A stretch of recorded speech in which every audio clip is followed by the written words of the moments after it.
بسم اللہ الرحمن الرحیم۔ مرد کی پسلی سے عورت کو بنا کر اللہ تعالیٰ نے مرد کو اپنی حکمت کا اشارہ دیا ہے۔ میں نے اس عورت کی تخلیق فرشتوں کی لائی ہوئی مٹی سے نہیں کی، میں نے اسے تمہارے جسم کے حصے سے اس لیے نکالا کہ عورت کا تقدس اور پردہ قائم رہے۔ فرشتوں کو بھی خبر نہ ہونے پائے کہ زمین کی لائی ہوئی کس مٹی سے عورت کی تخلیق ہوئی ہے، یعنی عورت کے تقدس کی حد تو دیکھیے کہ فرشتوں سے بھی اس کی بناوٹ کا پردہ لازمی قرار دیا گیا ہے، اور پہلی عورت اس مرد کی پسلی سے نکلی جس کی وہ منکوہا کہلائی۔ اب بات آتی ہے پسلی کی۔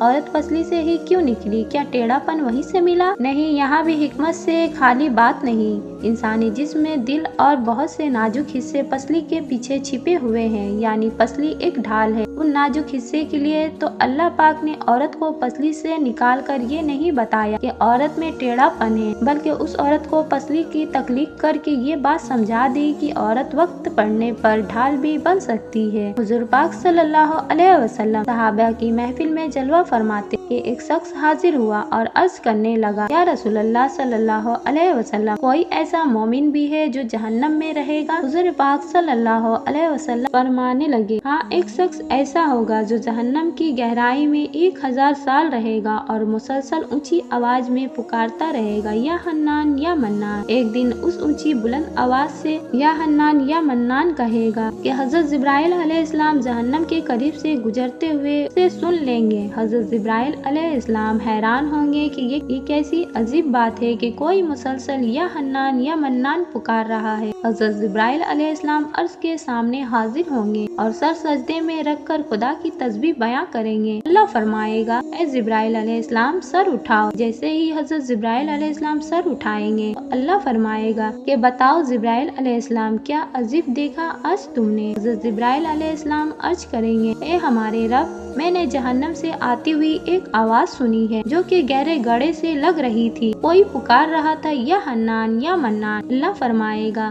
اے جبرائیل علیہ السلام، جہنم کے دوار کا مالک کے پاس جاؤ اور اسے کہو کہ جو بندہ یا حنان یا منان کی صدائیں لگا رہا ہے اسے جہنم سے نکال کر تمہارے حوالے کر دے، پھر اسے میرے پاس لے آؤ۔ حضرت جبرائیل علیہ السلام جہنم کے دروازے پر تشریف لے جائیں گے، دروازے پر دستک دیں گے، مالک باہر آئیں گے۔ حضرت جبرائیل علیہ السلام انہیں اللہ پاک کا حکم سنائیں گے، حکم سن کر مالک جہنم کے اندر جائیں گے۔ حضرت محمد صلی اللہ علیہ وسلم نے فرمایا، جیسے ماں اپنے بچوں کو پہچانتی ہے، مالک ایسے جہنم کو پہچانتے ہیں۔ اس کے باوجود آپ یا حنان یا منان کہنے والے شخص کو تلاش نہیں کر پائیں گے۔ باہر تشریف لائیں گے، حضرت جبرائیل علیہ السلام سے عرض کریں گے، اے جبرائیل، جہنم نے گہرا سانس لیا ہے، اس لیے کون سی چیز پتھر ہے، کون سی چیز لوہا ہے اور کون انسان ہے، اس کی پہچان نہیں ہو رہی۔ حضرت جبرائیل علیہ السلام پھر اللہ کی بارگاہ میں سجدہ کریں گے۔ اللہ پاک ارشاد فرمائے گا، اے جبرائیل علیہ السلام، سر اٹھاؤ، تم یا حنان یا منان کہنے والوں کو کیوں نہیں لائے؟ حضرت جبرائیل علیہ السلام عرض کریں گے، مولا، دوار کا جہنم مالک نے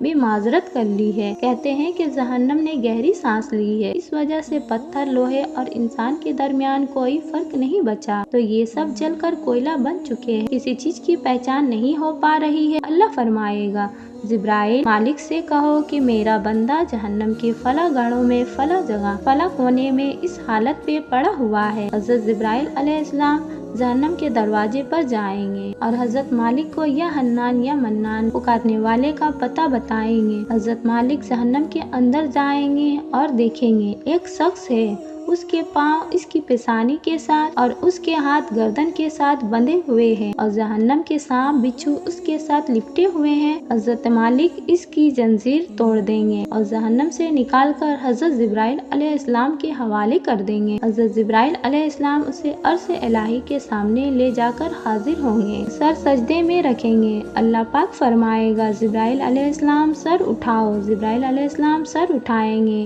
اب اللہ پاک اس بندے سے فرمائے گا، اے بندے، کیا میں نے تیری بہترین تخلیق نہیں کی تھی؟ کیا میں نے تیری طرف رسول نہیں بھیجے تھے؟ کیا میرے رسول نے تمہیں میری کتاب نہیں سنائی تھی؟ کیا میرے رسولوں نے تمہیں نیکی کا حکم نہیں دیا تھا؟ کیا تجھے برائی سے منع نہیں کیا تھا؟ وہ بندہ ساری باتوں کو مانے گا، اقرار کرے گا، یا اللہ، تو نے میری بہت اعلیٰ تخلیق فرمائی، تیرے رسول بھی تشریف لائے اور انہوں نے تیرے احکام بھی سنائے۔ اللہ پاک فرمائے گا، فلاں فلاں گناہ کیوں کیا؟ وہ عرض کرے گا، یا اللہ میں نے اپنی جان پر ظلم کیا جس کی سزا میں مجھے جہنم میں ڈال دیا گیا۔ اے اللہ اس کے باوجود میری امید نہیں ٹوٹی، مجھے تیری رحمت سے امید تھی، میں یا حنان یا منان پکارتا رہا۔ مولا تو نے مجھے اپنے فضل سے جہنم سے نکالا ہے، یا اللہ مجھ پر رحم فرما۔ اللہ پاک فرمائے گا اے فرشتوں گواہ ہو جاؤ، میں نے اس پر رحم کیا اور اسے معاف کر دیا۔ اللہ پاک ہم سب کو نیک اعمال کرنے کی توفیق عطا فرمائے، آمین۔